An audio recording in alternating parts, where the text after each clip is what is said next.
Yes very good morning ಮಕ್ಕಳ. Online English ತರಗತಿಗೆ ನಿಮ್ಮೆಲ್ಲರಿಗೂ ಸ್ವಾಗತ.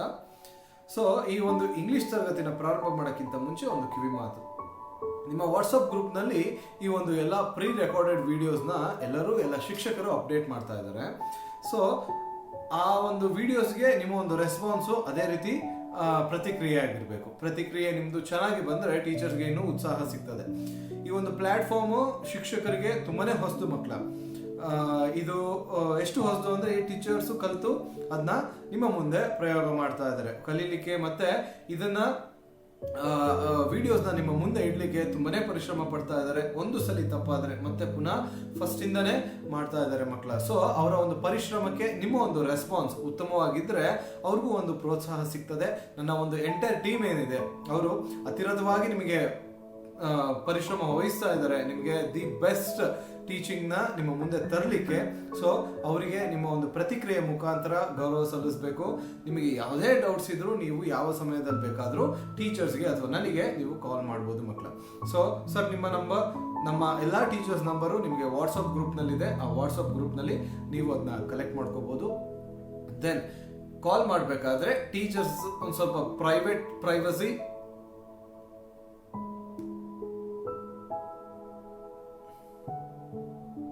ಕಾಲ್ ಮಾಡಬೇಕಾದ್ರೆ ಟೀಚರ್ಸ್ನ ಪರ್ಸನಲ್ ಟೈಮ್ನ ಗಮನದಲ್ಲಿಟ್ಕೊಂಡು ನೀವು ಕಾಲ್ ಮಾಡಬೇಕು ಮಕ್ಕಳ. ಅವ್ರಿಗೂ ಆದಂತಹ ಒಂದು ಕುಟುಂಬ ಇರ್ತದೆ, ಅವ್ರಿಗೆ ಆದಂತಹ ಕೆಲಸ ಕಾರ್ಯಗಳಿರ್ತದೆ. ಅದರ ಮಧ್ಯದಲ್ಲಿ ನಿಮಗೂ ಸಹ ಪಾಠ ಮಾಡಿ ಅವರು ನಿಮ್ಮ ಜ್ಞಾನಾರ್ಜನೆಗೆ ಬಹಳಷ್ಟು ಸಹಾಯ ಮಾಡ್ತಾ ಇದ್ದಾರೆ ಮಕ್ಕಳ. ಸೊ ಈ ಒಂದು 9ನೇ ತರಗತಿಯ ನಾವು ಪಾಠನ ಶುರು ಮಾಡೋಕ್ಕಿಂತ ಮುಂಚೆ ಒಂದೆರಡು ರೂಲ್ಸ್ಗಳನ್ನ, ಯಾವ ರೂಲ್ಸು ಏನು ಕಠಿಣವಾದಂಥ ರೂಲ್ಸ್ ಅಲ್ಲ. ನಾನು ನನ್ನ ಶಾಲೆಯಲ್ಲಿ ಅಥವಾ ನನ್ನ ಕಚೇರಿ ಕೂತ್ಕೊಂಡು ನಾನು ಪಾಠವನ್ನು ಮಾಡ್ತಾ ಇರ್ತೀನಿ.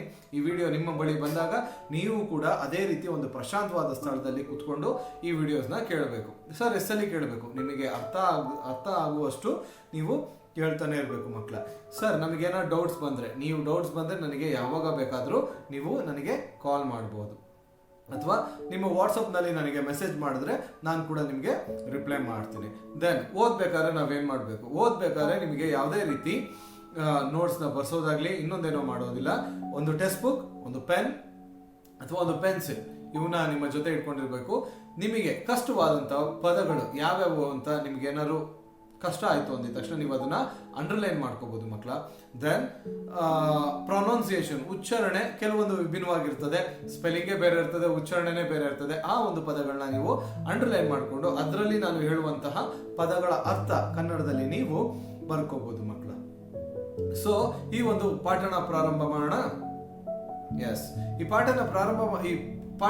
ಪಾಠಗಳನ್ನ ನಾವು ಪ್ರಾರಂಭ ಮಾಡೋಕ್ಕಿಂತ ಮುಂಚೆ ಈ ಗ್ರೇಟ್ಫುಲ್ನೆಸ್ ಅನ್ನೋ ಒಂದು ಪದ್ಯನ ನಾವು ಆಯ್ಕೆ ಮಾಡ್ಕೊಂಡಿದ್ದೀವಿ. ಏನಕ್ಕೆ ನಾವು ಈ ಪದ್ಯನ ಆಯ್ಕೆ ಮಾಡ್ಕೊಂಡಿದ್ದೀವಿ? ಈ ಒಂದು ಪದ್ಯದಲ್ಲಿ ಮನುಷ್ಯನಿಗೆ ಬಹಳ ಅಗತ್ಯವಾದಂತಹ ಮೌಲ್ಯಗಳನ್ನ ತಿಳಿಸ್ಕೊಡುವಂತ ಒಂದು ಪದ್ಯ. ಈ ಪದ್ಯದಲ್ಲಿರುವಂತಹ ಒಂದು ಸಂದೇಶ ಇರಬಹುದು. ಅದು ಮನುಷ್ಯನ ಜನ್ಮಕ್ಕೆ ಅಥವಾ ಮಾನವನ ಜೀವಿತಕ್ಕೆ ನಿಮ್ಮ ಒಂದು ಸಂಪೂರ್ಣತೆಗೆ, ಒಬ್ಬ ಮನುಷ್ಯನಿಗೆ ಸಂಪೂರ್ಣತೆಯನ್ನು ಕೊಡಲಿಕ್ಕೆ ಒಂದು ಒಳ್ಳೆ ಸಂದೇಶ. ಸೊ ಈ ಪದ್ಯದಲ್ಲಿರುವಂತಹ ಸಂದೇಶಗಳನ್ನ ನಾವು ತಿಳ್ಕೊಂಡಾಗ ಈ ಪದ್ಯ ನಮಗೋಸ್ಕರ ಇಟ್ಟುವಂತಹ ಈ ಸರ್ಕಾರ ಪಠ್ಯಪುಸ್ತಕ ಪ್ರಾಧಿಕಾರಕ್ಕೂ ಮತ್ತೆ ಇದನ್ನ ಬೋಧಿಸಿದ ನಮಗೂ ತುಂಬಾನೇ ಸಂತೋಷ ಆಗ್ತದೆ ಮಕ್ಕಳ. ಹೌದು, ಸಣ್ಣ ವಯಸ್ಸಿನಲ್ಲೇ ನೀವು ಇಂಥ ಮೌಲ್ಯಗಳನ್ನ ರೂಢಿಸ್ಕೊಂಡ್ರೆ ದೇಶಕ್ಕೆ ಒಳ್ಳೆ ಪ್ರಜೆ ಆಗೋದ್ರಲ್ಲಿ ಯಾವುದೇ ರೀತಿ ಎರಡು ಮಾತಿಲ್ಲ. ಒಳ್ಳೆ ಹೃದಯದಲ್ಲಿ ಬಿದ್ದ ಬೀಜಗಳು ಬಹಳಷ್ಟು ಫಲ ಕೊಡ್ತದೆ ಮಕ್ಕಳ. ಅದೇ ರೀತಿ ಈ ಪದ್ಯದಲ್ಲಿರುವಂತಹ ಪ್ರತಿಯೊಂದು ಸಾರಾಂಶ, ಪದ್ಯದಲ್ಲಿರುವಂತಹ ಪ್ರತಿಯೊಂದು ಒಂದು ಪದದ ತೂಕ ಬಹಳಷ್ಟು ಬೆಲೆ ಕಟ್ಟಲಾಗದು ಮಕ್ಕಳ. ಸೊ ಈ ಒಂದು ಪದ್ಯನ ಶುರು ಮಾಡೋಣ ಮಕ್ಕಳ. ಗ್ರೇಟ್ಫುಲ್ನೆಸ್, ಪೇಜ್ ನಂಬರ್ 44 ನಿಮ್ಮ ಡಿಸ್ಪ್ಲೇ ಮೇಲೆ ಬಂದಿದೆ ಅಲ್ಲ ಮಕ್ಕಳ. ಇದೇ ಪದ್ಯನ ನಾನು ಇವತ್ತು ಪಾಠ ಮಾಡೋದು. ಈ ಒಂದು ಪದ್ಯನ ಶುರು ಮಾಡೋಕ್ಕಿಂತ ಮುಂಚೆ ಈ ಪದ್ಯವನ್ನು ರಚನೆಕಾರರಾದಂತಹ ಜೋಸೆಫ್ ಟಿ ರಿನಾಲ್ಡಿನಿ ಅವರ ಬಗ್ಗೆ ಒಂದು ಕಿರು ಪರಿಚಯ ನಿಮ್ಮ ಟೆಕ್ಸ್ಟ್ ಬುಕ್ ನಲ್ಲಿ ಕೊಟ್ಟಿದ್ದಾರೆ.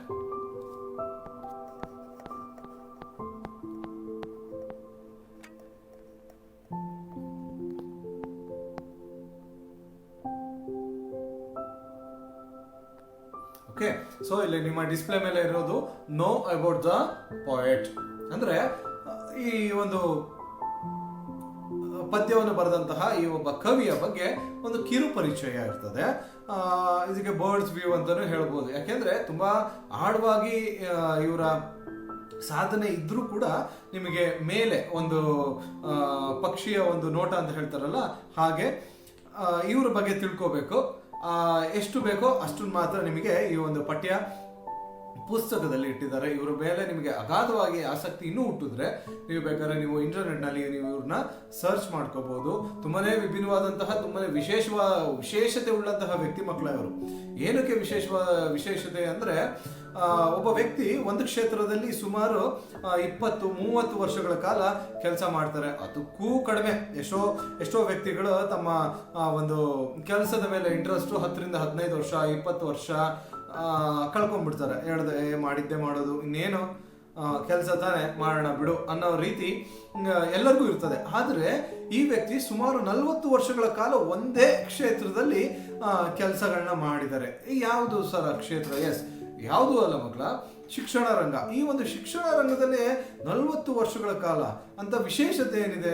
ಎಸ್, ಶಿಕ್ಷಣ ರಂಗದಲ್ಲಿ ಕೆಲಸ ಒಂದು ದಿನ ಒಂದೊಂದು ಹೊಸ ಹುಟ್ಟನ್ನ ನಮಗೆ, ಹೊಸ ಯೋಚನೆ, ಹೊಸ ಹುಟ್ಟು, ಹೊಸ ಅನುಭವಗಳನ್ನ ಕೊಡ್ತಾ ಇರ್ತದೆ ಮಕ್ಕಳ. ನಾನಾ ರೀತಿ ಮಕ್ಕಳು ನಾನಾ ರೀತಿ ಮನಸ್ಸಿನ ಒಂದು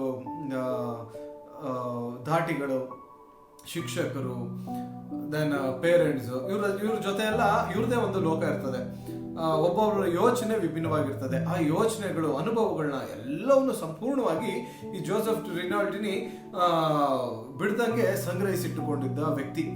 ಸೊ ಇವರ ಬಗ್ಗೆ ಒಂದು ಇಂಟ್ರೊಡಕ್ಷನ್ ನಿಮಗೆ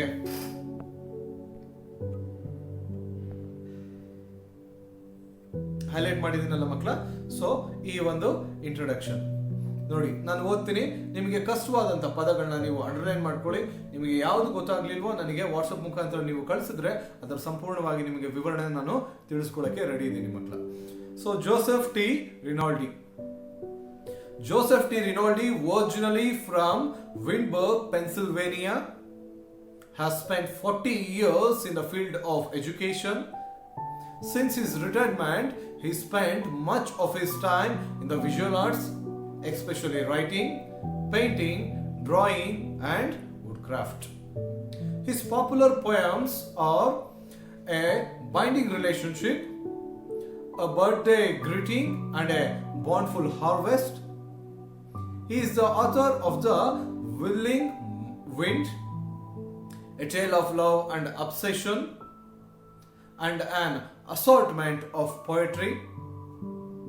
His poem Graduation Day is the most read of all the poems he has written. So ಇದು ಒಂದು ಕಿರು ಪರಿಚಯ.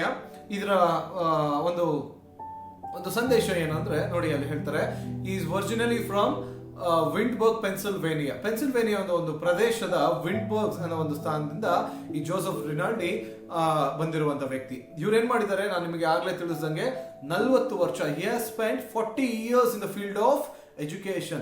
ಶಿಕ್ಷಣ ಕ್ಷೇತ್ರದಲ್ಲೇ ಈತ 40 ವರ್ಷ ಸೇವೆ ಸಲ್ಲಿಸಿದ್ದಾರೆ. ಹೌದಲ್ವಾ ಮಕ್ಕಳ? ಆಶ್ಚರ್ಯ ಆಗ್ತದೆ. 40 ವರ್ಷ ಇಂಟು 365 ದಿನ, ಎಷ್ಟು 1000 ದಿನಗಳು, 1000 ಅನುಭವಗಳನ್ನ ಪಡೆದಿರ್ತಾರೆ. ಕಲಿಕೆ ನಿರಂತರ ಅಂತ ಹೇಳ್ತಾರಲ್ಲ ಮಕ್ಕಳ, ಈ ವ್ಯಕ್ತಿನ ನೋಡಿ ಆ ಒಂದು ಗಾದೆ ಸೂಟ್ ಆಗ್ತದೆ. ಸೊ ಈತ ಎಜುಕೇಟರ್ ಮಾತ್ರ ಅಲ್ಲದೆ ತನ್ನ ಒಂದು ಆಕ್ಟಿವಿಟೀಸ್, ಕೋ ಕರಿಕ್ಯುಲರ್ ಆಕ್ಟಿವಿಟೀಸ್ ಇರ್ಬೋದು, ತನ್ನ ಒಂದು ರಿಟೈರ್ಮೆಂಟ್ ಆಗಕ್ಕಿಂತ ಮುಂಚೆ, ರಿಟೈರ್ಮೆಂಟ್ ಆದ್ಮೇಲೆ ಕೂಡ ತನ್ನನ್ನು ತಾನು ಬ್ಯುಸಿ ಇಟ್ಕೊಂಡಿದ್ದಾರೆ. ಯಾವ ರೀತಿ? ವಿಜುವಲ್ ಆರ್ಟ್ಸ್ ಇರ್ಬೋದು, ಎಸ್ಪೆಷಲಿ ರೈಟಿಂಗ್, ಪೇಂಟಿಂಗ್, ಡ್ರಾಯಿಂಗ್ ಮತ್ತೆ ವುಡ್ ಕ್ರಾಫ್ಟ್. ಓಕೆ, ಇವ್ರೇನ್ ಮಾಡಿದ್ದಾರೆ? ವಿಜುವಲ್ ಆರ್ಟ್ಸ್ ಮತ್ತೆ ಪೇಂಟಿಂಗ್, ಡ್ರಾಯಿಂಗ್ ಮತ್ತೆ ವುಡ್ ಕ್ರಾಫ್ಟ್. ಈ ವುಡ್ ಕ್ರಾಫ್ಟ್ ಅಂದ್ರೆ ಮರಗೆಲಸ, ಅಥವಾ ಮರಗೆಲಸ ಅಂದ್ರೆ ನಮ್ಮ ಕಾರ್ಪೆಂಟರ್ ವರ್ಕ್ಸ್ ಮಾಡ್ತಾರಲ್ಲ ಆ ತರ ಅಲ್ಲ. ಮರಗೆಲಸದಲ್ಲೇ ಕೆಲವೊಂದು ಆರ್ಟಿಸ್ಟಿಕ್ ಒಂದು ಕೆಲಸಗಳಿರ್ತದೆ. ಆ ಒಂದು ಕೆಲಸನು ಈತ ಮಾಡಿದ್ರು. ಹಿಸ್ ಪಾಪ್ಯುಲರ್ ಪೋಯಮ್ಸ್ ನೋಡಿ, ಒಬ್ಬ ಕವಿ ಅಂದ್ರೆ ಅವರು ಬರೆದಂತಹ ಪದ್ಯಗಳು ತುಂಬಾನೇ ಹೆಸರುವಾಸಿ ಆಗಿರ್ತವೆ. ಅದರಲ್ಲೂ ಇವರು ಬರೆದಂತಹ ಪದ್ಯಗಳು ಹೆಸರುವಾಸಿ ಆಗಿರೋದು ಯಾವುದು ಅಂದ್ರೆ ಎ ಬೈಂಡಿಂಗ್ ರಿಲೇಶನ್ಶಿಪ್. ನೋಡಿ ಮಕ್ಕಳ, ಎಲ್ಲಿದೆ?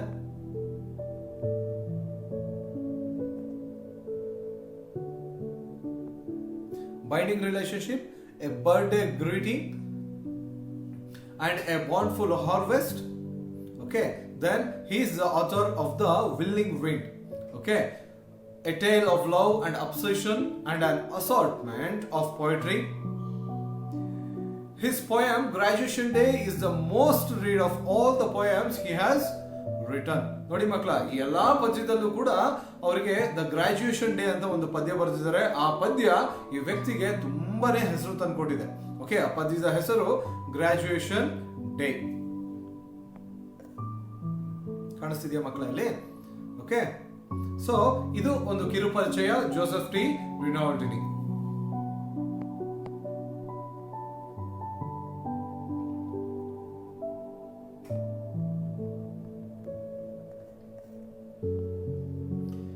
ಈಗ ಪದ್ಯಕ್ಕೆ ಬರೋದಾದ್ರೆ, ಈ ಪದ್ಯ ಮಾಡಾದ ಮೇಲೆ ನಿಮಗೆ ಒಂದು ಕ್ವಿಜ್ ಕಾಂಪಿಟೇಷನ್ ಇರ್ತದೆ. ಆ ಕ್ವಿಜ್ಗೂ ಕೂಡ ನಿಮಗೆ ಮಾರ್ಕ್ಸ್ ಗಳಿರ್ತದೆ.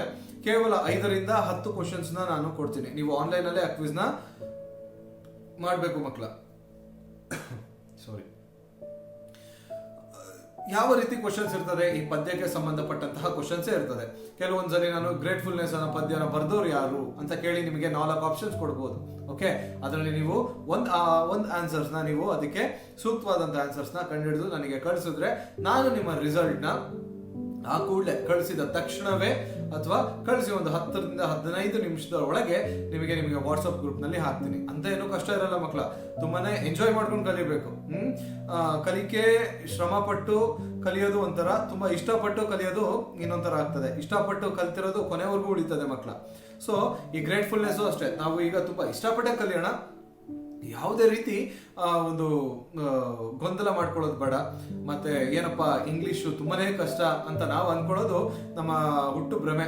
ಇಂಗ್ಲಿಷ್ ಅಂತ ಈಸಿ ಸಬ್ಜೆಕ್ಟು ಯಾವುದೂ ಇಲ್ಲ ಮಕ್ಕಳ. ನೀವು ಅದನ್ನ ಪ್ರೀತಿಸ್ಬೇಕು. ಡೈಲಿ ½ an hour ಅಥವಾ 1 hour ನೀವು ಅದನ್ನ writing practice or reading practice ಮಾಡಿದ್ರೆ you will be very fluent in English. ನೀವು ತುಂಬಾನೇ ಫ್ಲೂಯೆಂಟ್ ಆಗ್ತೀರಾ, ಮಾತಾಡೋದ್ರಲ್ಲೂ ಕೂಡ ಬರೆಯೋದ್ರಲ್ಲೂ ಕೂಡ.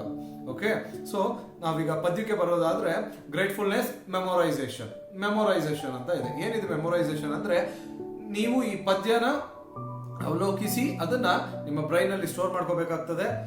ಏನು ಸರ್ ಬ್ರೈನ್ ಅಲ್ಲಿ ಸ್ಟೋರ್ ಅಂದ್ರೆ, ಪುಸ್ತಕದ ಸಹಾಯ ಇಲ್ಲದೆ ನೀವು ಅದನ್ನ ಒಪ್ಪಿಸ್ಬೇಕಾಗ್ತದೆ. ಅಥವಾ ನಿಮ್ಮ ಎಕ್ಸಾಮ್ಸ್ ನಲ್ಲಿ ಕೊಟ್ಟಾಗ ನೀವು ಅದನ್ನ ನೋಡ್ಕೊಳ್ದೆ ಬರಿಬೇಕಾಗ್ತದೆ ಮಕ್ಕಳ.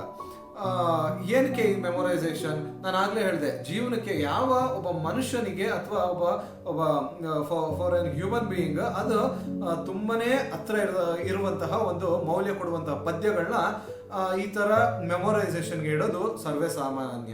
ಇದರಿಂದ ಏನಾಗ್ತದೆ, ನಮ್ಮಲ್ಲಿ ಮೌಲ್ಯಗಳು ಹುಡ್ತದಲ್ಲ ಮಕ್ಕಳ, ನಮ್ಮಲ್ಲಿ ಪ್ರೀತಿಸೋ ಹೃದಯ ಹುಡ್ತದೆ, ನಮ್ಮಲ್ಲಿ ಇನ್ನೊಬ್ರಿಗೆ ಗೌರವ ಕೊಡುವಂತ ಹೃದಯ, ಇವೆಲ್ಲವನ್ನೂ ನಾವು ಒಂದು ಪದ್ಯದ ಮುಖಾಂತರ ಕಲಿಯೋದಾದ್ರೆ ಈ ಪದ್ಯನ ಕಲಿಯೋದ್ರಲ್ಲಿ ತಪ್ಪೇನು ಅಲ್ವಾ?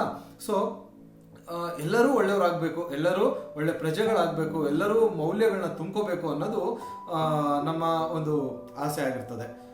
ಸೊ ಹಾಗಾಗಿ ಈ ಪದ್ಯಕ್ಕೆ ನಾವು ಬರೋಕ್ಕಿಂತ ಮುಂಚೆ ಈ ಗ್ರೇಟ್ಫುಲ್ನೆಸ್ ಅಂದ್ರೆ ಏನು? ಓಕೆ, ಗ್ರೇಟ್ಫುಲ್ನೆಸ್ ಅಂದ್ರೆ ಕೃತಜ್ಞತಾ ಪೂರ್ವಕವಾಗಿ ಇರುವುದು. ಯಾರಿಗೆ ಕೃತಜ್ಞತಾ ಪೂರ್ವಕವಾಗಿರ್ಬೇಕು ಸರ್?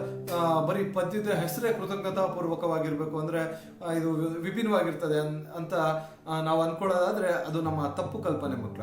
ಯಾಕೆಂದ್ರೆ ಈ ಗ್ರೇಟ್ಫುಲ್ನೆಸ್ ಅಲ್ಲಿರುವ ಒಂದೊಂದು ಪದಗಳು ಕೂಡ 1000 kg ತೂಕ ಬೆಲೆ ಬಾಳ್ತದೆ.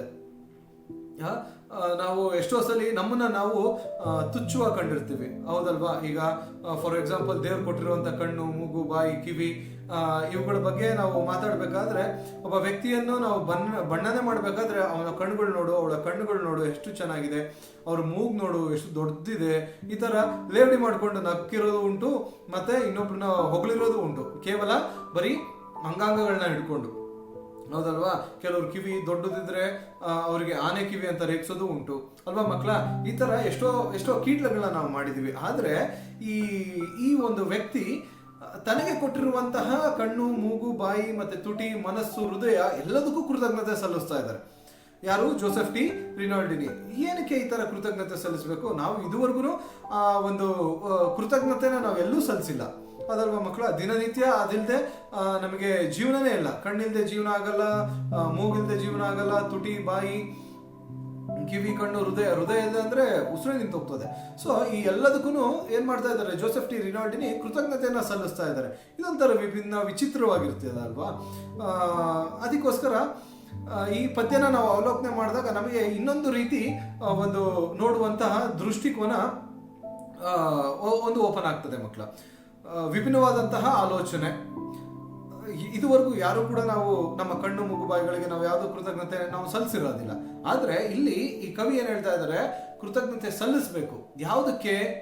ಕಣ್ಣು, ಮೂಗು, ಬಾಯಿ, ಈ ತರ ನಮ್ಮ ಜೊತೆ ಇರುವಂತಹ, ನಮಗೆ ನಮ್ಮ ದೈನಂದಿನ ಚಟುವಟಿಕೆಗಳಿಗೆ ಅತ್ಯಂತ ಸಹಕಾರಿಯಾಗಿರುವಂತಹ ಈ ಒಂದು ಅಂಗಾಂಗಗಳಿಗೆ ನಾನು ಕೃತಜ್ಞತೆ ಸಲ್ಲಿಸ್ತಾ ಇದ್ದೀನಿ. ಆ ಕೃತಜ್ಞತೆ ಏನಕ್ಕೆ ಸಲ್ಲಿಸ್ತಾ ಇದ್ದೀನಿ ಅನ್ನೋದನ್ನು ಕೂಡ ವಿಶ್ಲೇಷಣೆಯೊಂದಿಗೆ ಕೊಟ್ಟಿದ್ದಾರೆ. ತುಂಬಾನೇ ವಿಭಿನ್ನವಾಗಿ ಅನ್ನಿಸ್ತದೆ ಮಕ್ಕಳ. ಹೌದು, ನಾವು ಇಷ್ಟು ದಿನ ನಾವು ಅದ್ರ ಜೊತೆನೆ ಬದುಕಿರ್ತೀವಿ, ಆದ್ರೆ ನಾವು ಕೃತಜ್ಞತೆನ ಸಲ್ಲಿಸಿರೋದಿಲ್ಲ. ಇಂಗ್ಲಿಷ್ ನಲ್ಲಿ ಒಂದು ಗಾದೆ ಇದೆ ಮಕ್ಕಳ,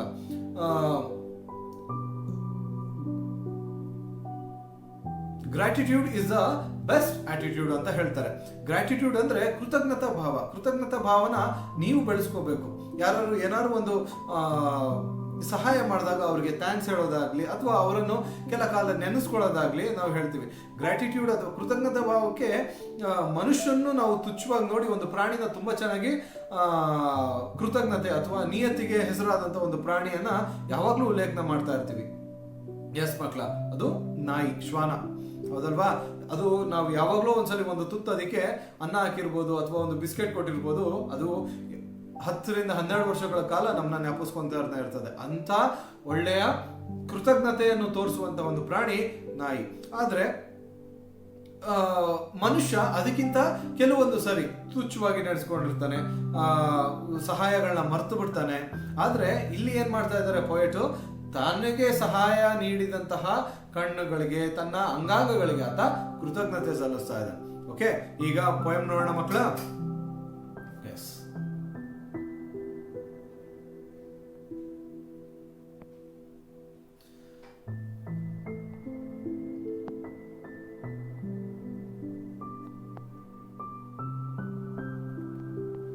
ಕಾಣಿಸ್ತಾ ಇದೆಯಲ್ಲ ನೋಡಿ.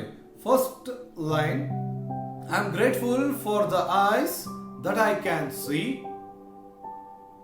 the activities that can be done by me. Sorry. I am grateful for the ears that I may hear the sobbing of those who needs me near. ನೋಡಿ ಮಕ್ಕಳಲ್ಲಿ ಈ ಒಂದು ಫಸ್ಟ್ ಪ್ಯಾರಾಗ್ರಾಫ್ ಅಲ್ಲಿ ಮನುಷ್ಯನ ದೇಹದ 2 ಅಂಗಗಳಿಗೆ ಆತ ಕೃತಜ್ಞತೆ ಸಲ್ಲಿಸಿದ. ಓಕೆ ನೋಡಿ, ಇನ್ನೊಂದ್ಸಲಿ ಓದ್ತೀನಿ. I am grateful for the ice that I can see, the activities that can be done by me. ಇಲ್ಲಿ ಫಸ್ಟ್ 2 ಲೈನ್ಸ್ ಅಲ್ಲಿ ಏನ್ ಮಾಡ್ತಾ ಇದ್ದಾನೆ ಒಬ್ಬ ಕವಿ, ತನ್ನ ಕಣ್ಣುಗಳಿಗೆ ಕೃತಜ್ಞತೆಯನ್ನ ಸಲ್ಲಿಸ್ತಾ ಇದ್ದಾನೆ. ಯಾಕೆ ತನ್ನ ಕಣ್ಣುಗಳಿಗೆ ಕೃತಜ್ಞತೆ ಸಲ್ಲಿಸ್ತಾ ಇದ್ದಾನೆ? The activities that can be done by me. ನನ್ನಿಂದ ಕೆಲವೊಂದು ಚಟುವಟಿಕೆಗಳು, ಕಾರ್ಯ ಚಟುವಟಿಕೆಗಳು ನಡೀತಾ ಇದೆಯಲ್ಲ, ಅದನ್ನ ಮಾಡ್ಲಿಕ್ಕೆ ನನಗೆ ಕಣ್ಣು ಸಹಾಯಕವಾಗಿದೆ. ಆ ಕಣ್ಣಿಗೆ ನಾನೇನ್ ಮಾಡ್ತಾ ಇದ್ದೀನಿ? ಕೃತಜ್ಞತೆ ಸಲ್ಲಿಸ್ತಾ ಇದ್ದೀನಿ. ನೋಡಿ ಮಕ್ಕಳ, ಎಷ್ಟು ವಿಭಿನ್ನವಾಗಿ ಯೋಚನೆ ಮಾಡಿದ್ದಾರೆ. ನಾವು ದಿನನಿತ್ಯದ ಕೆಲಸಗಳಲ್ಲಿ ಕಣ್ಣು ಅತಿ ಮುಖ್ಯ ಅಲ್ವಾ?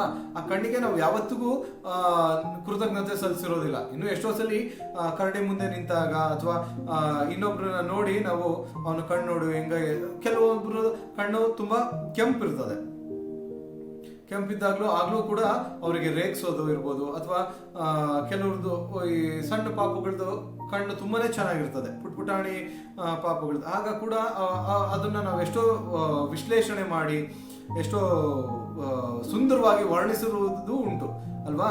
ಆದ್ರೆ ಯಾವತ್ತಿಗೂ ಕೃತಜ್ಞತೆನ ನಾವು ಸಲ್ಲಿಸಿರೋದಿಲ್ಲ. ಆದ್ರೆ ಇಲ್ಲಿ ನೋಡಿ, ಪದ್ಯದ ಮೊದಲನೇ 2 ಸಾಲಿನಲ್ಲಿ ಆತ ತನ್ನ ಕಣ್ಣುಗಳಿಗೆ ಕೃತಜ್ಞತೆ ಸಲ್ಲಿಸಿದ್ದಾನೆ. ಐ ಆಮ್ ಗ್ರೇಟ್ಫುಲ್, ನಾನು ಏನಾಗಿದ್ದೀನಿ? ಕೃತಜ್ಞನಾಗಿದ್ದೇನೆ. ಯಾವುದಕ್ಕೆ? ಕಣ್ಣುಗಳಿಗೆ. ಯಾಕೆ? The activities that can be done by me. ನನ್ನಿಂದ ಏನಾಗ್ತಾ ಇದೆ? ಕೆಲವೊಂದು ಆಕ್ಟಿವಿಟೀಸ್ ಅಥವಾ ಚಟುವಟಿಕೆಗಳನ್ನ ಮಾಡಕ್ಕೆ ಸಹಾಯಕವಾಗಿದೆಯಲ್ಲ ಈ ಕಣ್ಣುಗಳಿಗೆ, ನಾನೇನ್ ಮಾಡ್ತಾ ಇದ್ದೀನಿ? ಕೃತಜ್ಞತೆನ ಸಲ್ಲಿಸಿದ್ದೀನಿ. ನೋಡಿ, ಥರ್ಡ್ ಅಂಡ್ ಫೋರ್ತ್ ಲೈನ್ ಅಲ್ಲಿ, I am grateful for the ears that I may hear the sobbing of those who needs me near. ನೋಡಿ ಇಲ್ಲಿ ಏನ್ ಹೇಳ್ತಾ ಇದ್ದಾರೆ, ನಾನು ಕಿವಿಗಳಿಗೆ ಗ್ರೇಟ್ಫುಲ್ ಆಗಿದ್ದೇನೆ. ನೋಡಿ ಮಕ್ಕಳೇ,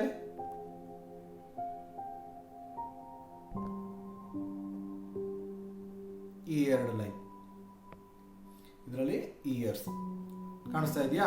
S, I am grateful for the ears that I may hear. ನಾನು ಕಿವಿಗಳಿಗೆ ಕೃತಜ್ಞತಾಗಿದ್ದೀನಪ್ಪ, ಕೃತಜ್ಞತಾ ಪೂರ್ವಕವಾಗಿ ಇದ್ದೀನಿ. ಏನಕ್ಕೆ ಅಂದ್ರೆ the sobbing of those who needs me near. Sobbing ಅಂದ್ರೆ ಮಕ್ಕಳ ಇಲ್ಲಿ ದುಃಖಿಸುವುದು. ಯಾರು ದುಃಖದಿಂದ ನನ್ನ ಒಂದು ಪ್ರೆಸೆನ್ಸ್ ಅಥವಾ ನನ್ನ ಒಂದು ಇರುವಿಕೆ ಅನ್ನು ತೋರಿಸ್ಕೊಡ್ತಾ ಇದೆಯೋ ಆ ಒಂದು ಜಾಗದಲ್ಲಿ ನಾನು ಇರಲಿಕ್ಕೆ ನನ್ನ ಕಿವಿ ಸಹಾಯ ಮಾಡುತ್ತೆ ಅಂತ ಹೇಳ್ತಾ ಇದ್ದಾರೆ ಮಕ್ಕಳ. I am grateful for the ears that I may here.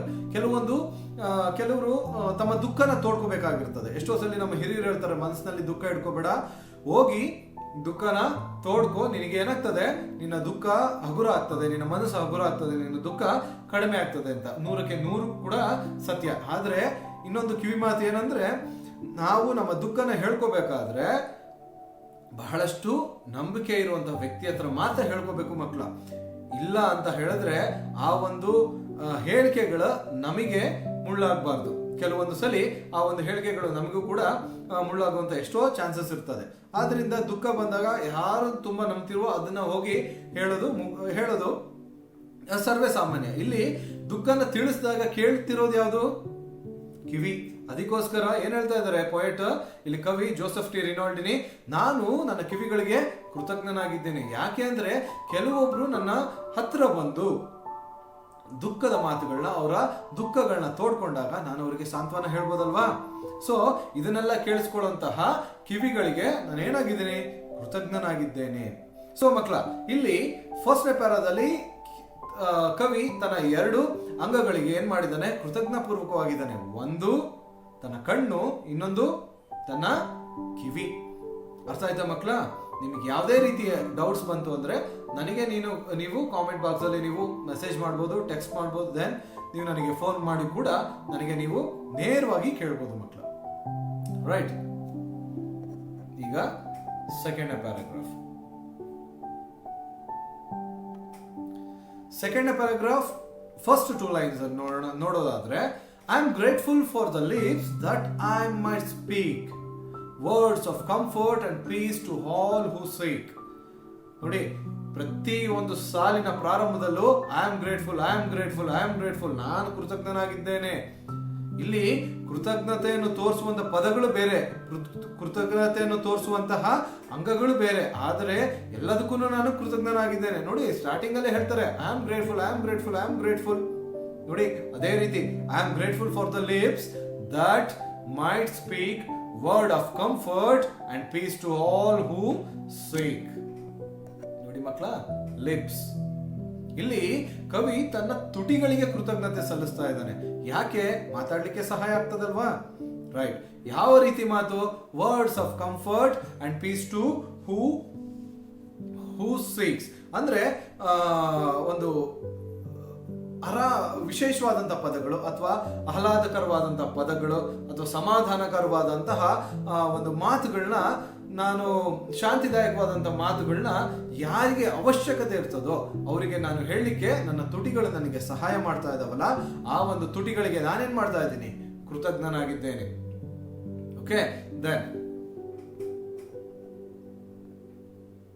ಆ ಒಂದು 2 ಲೈನ್ಸ್ ಅಲ್ಲಿ ನೋಡಿ, I am grateful for a mind. ಇದು ವಿಚಿತ್ರವಾಗಿದೆಯಲ್ಲ. I am grateful for the mind that I might know how to aid those who needs me. So ನೋಡಿ, ಇಲ್ಲಿ ಹೇಳ್ತೀವಿ mind. Okay, ಇಲ್ಲಿ ಕವಿ ತನ್ನ ಮನಸ್ಸಿಗೆ ಏನ್ ಮಾಡ್ತಾ ಇದ್ದಾರೆ? ಕೃತಜ್ಞನಾಗಿದ್ದಾನೆ. ಮೈಂಡ್ ಅಂದ್ರೆ ಬ್ರೈನ್ ಅಲ್ಲ ಮಕ್ಕಳ, ಮೆದ್ಲಲ್ಲ. ಮೆದ್ಲು ಇಸ್ ಕಾಲ್ಡ್ ಬ್ರೈನ್. ಬ್ರೈನ್ ಅಲ್ಲಿ ಹಲವಾರು ವಿಧಗಳಿರ್ತವೆ, 4 ಪಾರ್ಟ್ 3 ಪಾರ್ಟ್ ಇರ್ತದೆ. ಓಕೆ, ಸೊ ಆದ್ರೆ ಇಲ್ಲಿ ತನ್ನ ಮನಸ್ಸಿಗೆ ಏನ್ ಮಾಡ್ತಾ ಇದ್ದಾನೆ? ಕೃತಜ್ಞನಾಗಿದ್ದಾನೆ ಕವಿ. ಏನಕ್ಕೆ ಕೃತಜ್ಞನಾಗಿದ್ದಾನೆ? How to aid those who needs me. So ಯಾರಿಗೆ ನನ್ನ ಅವಶ್ಯಕತೆ ಇದೆ ಅನ್ನೋದನ್ನ ನನ್ನ ಮನಸ್ಸಿನ ಮುಖಾಂತರ ನಾನು ತಿಳ್ಕೊಬೋದಲ್ವಾ? ತಿಳ್ಕೊಂತೀವೋ ಇಲ್ವಾ? ರೈಟ್. ಆ ಒಂದು ಮನಸ್ಸು ಕೊಟ್ಟಂತಹ ದೇವರಿಗಿರ್ಬೋದು ಅಥವಾ ಆ ಮನಸ್ಸಿಗೆ ಏನ್ ಮಾಡ್ತಾ ಇದ್ದಾರೆ ಕವಿ? ಕೃತಜ್ಞನಾಗಿದ್ದಾರೆ. ಓ ಸರ್, ಇದೊಂದು ಸ್ವಲ್ಪ ಅರ್ಥ ಆಗ್ಲಿಲ್ಲ. ಹೇಳ್ತೀನಿ ಮಕ್ಕಳು. ಮಗು ಅಳ್ತಾ ಇರ್ತದೆ, ತಾಯಿ ದೂರದಲ್ಲಿರ್ತಾರೆ, ಮಗು ಅಳು ತಾಯಿಗೆ ಕೇಳಿಸ್ತಾ ಇರಲ್ಲ. ಆಗ ತಾಯಿ ಇದ್ದಕ್ಕಿದ್ದ ಹಾಗೆ ಓಡ್ ಬರ್ತಾರೆ. ತಾಯಿಗೆ ಏನೋ ಅನ್ನಿಸ್ತಾ ಇರ್ತದೆ, ಏನೋ ಆಗ್ತಾ ಇದೆ, ನನ್ನ ಮಗುನ ನೋಡ್ಬೇಕು. ಓಡ್ ಬಂದು ನೋಡಿದಾಗ ಮಗುಗೆ ಹಸುವಾಗಿರ್ತದೆ ಮಕ್ಕಳ. ಇಲ್ಲಿ ಮಗು ತಾಯಿನ ಕರೆದಿರಲ್ಲ, ತಾಯಿ ಮಗುನ ನೋಡಿಲ್ಲ. ಆದ್ರೂ ಆ ಒಂದು ಇನ್ವಿಸಿಬಲ್ ಬಾಂಡ್, ಅಗೋಚರವಾದಂತಹ ಒಂದು ಬಾಂಡ್ ಇರ್ತದಲ್ಲ, ಅದು ಅವರಿಬ್ರನ್ನ ಒಂದು ಮಾಡ್ತದೆ. ತಾಯಿ ಮನಸ್ಸು ಯಾವಾಗ್ಲೂ ಮಗು ಹತ್ರನೇ ಇರ್ತದೆ. ಆಗ ಗೊತ್ತಾಗ್ತದೆ ಆ ಮಗುವಿಗೆ ಹೊಟ್ಟೆ ಹಸಿವಾಗ್ತಾ ಇದೆ, ನಾನು ಹೋಗಿ ಮಗುವಿಗೆ ಹಾಲು ಕೊಡಬೇಕು. ನಿಮಗೂ ಸಹ ಎಷ್ಟೋ ಅನುಭವ ಆಗಿರ್ತದೆ. ನೀವು ಕಷ್ಟದಲ್ಲಿದ್ದಾಗ, ಸಹಾಯಕ್ಕೆ ಯಾರೂ ಇಲ್ಲದೆ ಇರೋದಾಗ, ಯಾವುದಾದ್ರೂ ಒಂದು ದಾರಿಯಲ್ಲಿ, ಯಾವುದಾದ್ರೂ ಒಂದು ವ್ಯಕ್ತಿಯ ರೂಪದಲ್ಲಿ ಒಂದು ಸಹಾಯ ಸಿಗ್ತದೆ. ಕೇಳಿದಾಗ, ಇಲ್ಲ ನನಗೆ ಇದೇ ರೀತಿ ಹಿಂಗೆ ಹೋಗ್ಬೇಕನ್ನಿಸ್ತು, ಈಗ ಮಾಡ್ಬೇಕನ್ನಿಸ್ತು, ನಿನ್ನ ಹತ್ರ ಬಂದು ಮಾತಾಡ್ಬೇಕನ್ನಿಸ್ತು, ಹಾಗಾಗಿ ಬಂದು ಮಾತಾಡ್ತಾ ಇದ್ದೀನಿ ಅಂತ ಎಷ್ಟೋ ಸಲ ನಮಗೆ ಯಾವುದೋ ರೀತಿ ಸಹಾಯ ಬಂದಿರೋದು ಉಂಟು ಅಲ್ವಾ. ಇಲ್ಲಿ ಅದೇ ರೀತಿ ಹೇಳ್ತಾ ಇದ್ದಾರೆ, I am grateful for a mind that I might know how to aid those who needs me. So ನೋಡಿ, ನಾನು ನನ್ನ ಮನಸ್ಸಿಗೆ ಕೃತಜ್ಞನಾಗಿದ್ದೇನೆ. ಯಾರಿಗೆ ನನ್ನ ಅವಶ್ಯಕತೆ ಇದೆ ಅಂತ ನನ್ನ ಮನಸ್ಸು ನನಗೆ ತಿಳಿಸ್ಕೊಡ್ತಾ ಇದೆಯಲ್ಲ, ಅದಕ್ಕೆ ನಾನೇನ್ ಮಾಡಿದ್ದೀನಿ, ಕೃತಜ್ಞನಾಗಿದ್ದೇನೆ. ಓಕೆ, ಈ ಫಸ್ಟ್ 2 ಪ್ಯಾರಾಸ್ ಅರ್ಥ ಆಯ್ತಾ ಮಕ್ಕಳ? 2 ಪ್ಯಾರಾಸ್ ಅಲ್ಲಿ 4 ವಿಶೇಷವಾದಂತಹ ವಿಷಯಗಳಿಗೆ ಆತ ಕೃತಜ್ಞನಾಗಿದ್ದಾನೆ. ಈ 4 ವಿಷಯಗಳು ಯಾವುವು ನೋಡಿ ಇಲ್ಲಿ.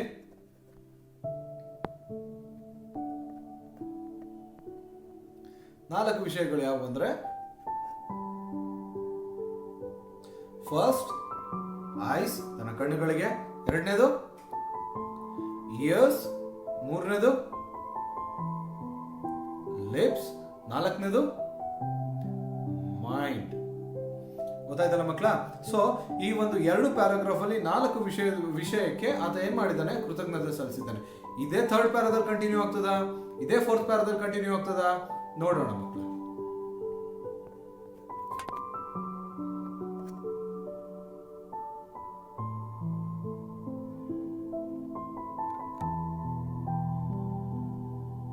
ಓಕೆ, ಸೊ ಇದು 3rd ಪ್ಯಾರಾಗ್ರಾಫ್. 3rd ಪ್ಯಾರಾಗ್ರಾಫ್ ಅಲ್ಲೂ ಸ್ಟಾರ್ಟಿಂಗ್ ನೋಡಿ, I am grateful for the hands that I might do some orders or simple task for you. ಇಲ್ಲೂ ಕೂಡ ಅದೇ ಒಂದು ಸ್ಟೈಲ್, ಅದೇ ಒಂದು ಶೈಲಿ ಫಾಲೋ ಆಗ್ತಾ ಇದೆ. ಏನದು?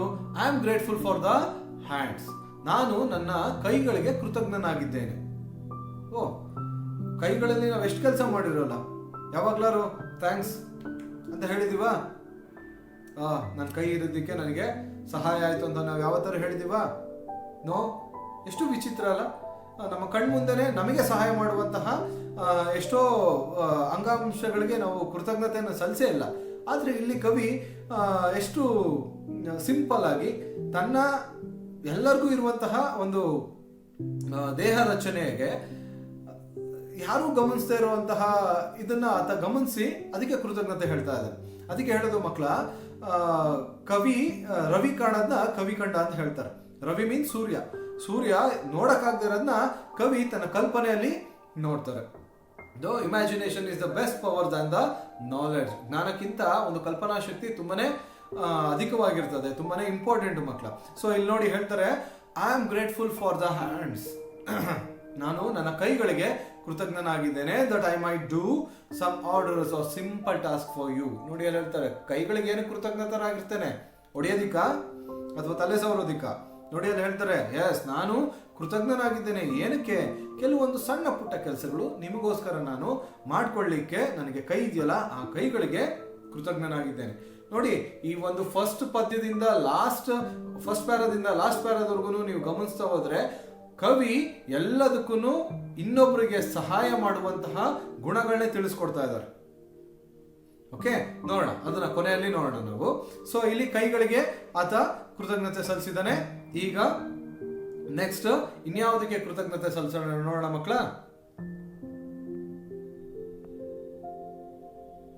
ಎಸ್, ಈ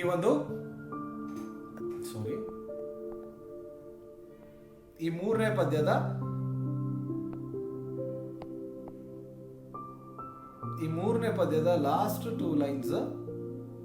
ಓಕೆ ನೋಡಿ, I am grateful for the ability to always pray to give me the strength and guidance every day. ನೋಡಿ, ಇದು ಒಂದು ವಿಶೇಷವಾಗಿದೆ. ಏನು? I am grateful. ನಾನು ಏನಕ್ಕೆ ಗ್ರೇಟ್ಫುಲ್ ಆಗಿದ್ದೇನೆ ನೋಡ್ಬೇಕಲ್ವ ಈಗ? Yes, ability to always pray. ಪ್ರಾರ್ಥನೆ ಮಾಡೋದಕ್ಕೆ ನನಗೊಂದು ಶಕ್ತಿ ಇದೆಯಲ್ಲ, ಆ ಒಂದು ಶಕ್ತಿಗೆ ಮತ್ತು ಪ್ರಾರ್ಥನೆಗೆ ನಾನು ಯಾವಾಗಲೂ ಕೃತಜ್ಞನಾಗಿದ್ದೇನೆ. ಯಾಕೆ? To give me the strength and guidance every day. ಪ್ರಾರ್ಥನೆ ಮಾಡೋದ್ರಿಂದ ನನಗೇನಾಗ್ತಾ ಇದೆ? ಪ್ರತಿದಿನ ಏನಾಗ್ತಾ ಇದೆ? ಸ್ಟ್ರೆಂತ್ ಮೀನ್ಸ್ ಶಕ್ತಿ, then guidance for every day, ಒಂದು ಮಾರ್ಗದರ್ಶನ ಸಿಗ್ತಾ ಇದೆ. ಪ್ರಾರ್ಥನೆ ಮಾಡೋದ್ರಿಂದ ಏನ್ ಸರ್ ಶಕ್ತಿ ಬರ್ತದ? ತೋಳಲ್ಲಿ ಶಕ್ತಿ ಬರ್ತದ ಅಥವಾ ಭುಜದಲ್ಲಿ ಶಕ್ತಿ ಬರ್ತದ? ಆ ತರ ಅಲ್ಲ ಮಕ್ಕಳ. ಆಂತರ್ಯದಿಂದ ನೀವು ಬಲಗೊಳ್ತೀರಾ ಅಲ್ವಾ? ಯಾವುದೇ ಒಂದು ಸಿಚುವೇಶನ್ ಬಂದ್ರೂ ಅದನ್ನ ನಿಭಾಯಿಸಿ ಅದಕ್ಕೆ ಒಂದು ಸೊಲ್ಯೂಷನ್ ಕೊಡುವಷ್ಟು ಶಕ್ತಿ ನಿಮ್ಮಲ್ಲಿ ಬೆಳೀತದೆ ಮಕ್ಕಳ. ಸೊ ಅಲ್ಲಿ ನೋಡಿ ಹೇಳ್ತಾರೆ, I am grateful for the ability to always pray. ನಾನು ಪ್ರಾರ್ಥನೆ ಮಾಡುವಂತ ಶಕ್ತಿಗೆ ನಾನು ಯಾವಾಗ್ಲೂ ಕೃತಜ್ಞನಾಗಿದ್ದೇನೆ. ಯಾಕೆ? ಅದು ನನಗೆ ಏನ್ ಮಾಡ್ತಾ ಇದೆ? ಒಂದು ಸ್ಟ್ರೆಂತ್, ಶಕ್ತಿ ಕೊಡ್ತಾ ಇದೆ, ಮತ್ತೆ ಒಂದು ಮಾರ್ಗದರ್ಶನ ಕೊಡ್ತಾ ಇದೆ. And guidance every day. And guidance every day, ಪ್ರತಿದಿನ ನಾನು ಏನ್ ಮಾಡ್ತಾ ಇದ್ದೀನಿ? ಪ್ರಾರ್ಥನೆ ಮಾಡೋದ್ರಿಂದ ನನಗೆ ಒಂದು ಮಾರ್ಗದರ್ಶನ ಸಿಗ್ತಾ ಇದೆ. ಅದಕ್ಕೆ ನಾನು ಕೃತಜ್ಞನಾಗಿದ್ದೇನೆ. ನೋಡಿ ಮಕ್ಕಳ, ಎಷ್ಟು ಸೊಗಸಾಗಿ ಹೇಳಿದ್ದಾರೆ ಅಂದ್ರೆ, ತನಗೆ ತಾನು ಯಾವತ್ತೂ ಹೇಳ್ಕೊಂಡಿಲ್ಲ ಇಲ್ಲಿ ಪೊಯೆಟ್. ಅಂದ್ರೆ ಈಗ ಕಣ್ಣಿದೆ, ಕಣ್ಣು ಏನಕ್ಕಿದೆ? The activities that can be done by me. ನಾನು ಕೆಲವೊಂದು ಚಟುವಟಿಕೆಗಳನ್ನ ಮಾಡಬಲ್ಲೆ. ಕಿವಿ, ಕೆಲವು ದುಃಖವಾದಂತಹ ನೋವುಗಳನ್ನ ನಾನು ಕೇಳಬಲ್ಲೆ.